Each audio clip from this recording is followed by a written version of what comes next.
Hello and welcome back to SF at Giants Recap. And the Giants, they shut out the Rays today 7-0 after the offense finally got going and the pitching did spectacular today. So that's what we're going to go over in today's video. Make sure to subscribe and like if you do end up enjoying.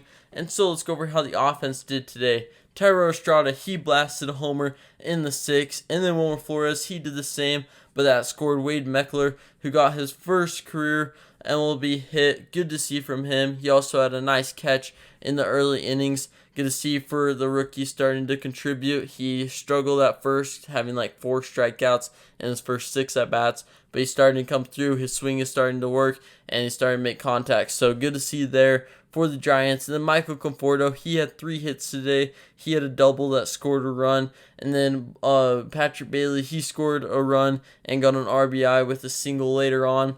And Jock Peterson had a pretty funny incident at home when he avoided the tag. And you'll probably see highlights of that over on L.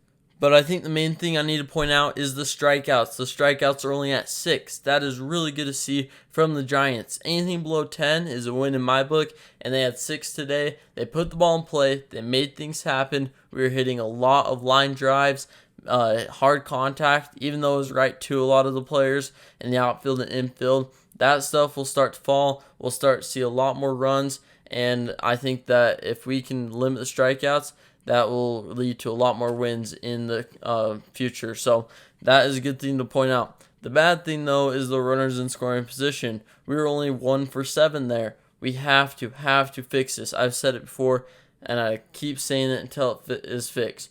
We get bases loaded, and then we just shut down. The only way we scored today with bases loaded was because the catcher threw it to the outfield, and that's how we scored 2 of our runs.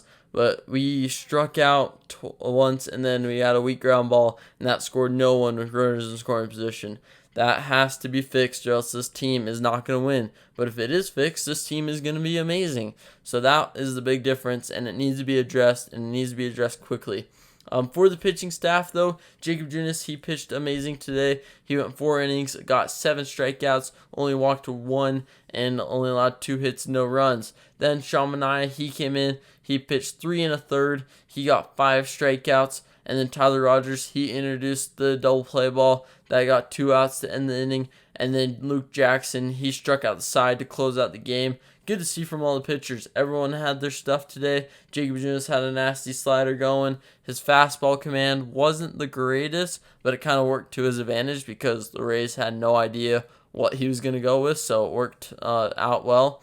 And then Sean Manaea, his fastball location and his command has been really good, and his off speed has worked well for him. So good to see from those guys. Tyler Rogers, all he has to do is make him put weak contact, and it's going to help us. And Luke Jackson, he had a lot better outing in the last couple appearances than he had earlier. So good to see from Luke Jackson. But overall, though, the Giants getting this win was huge, and we have to keep this going. We can't just pour out a bunch of runs here and then shut down for the rest. We got to keep this momentum going.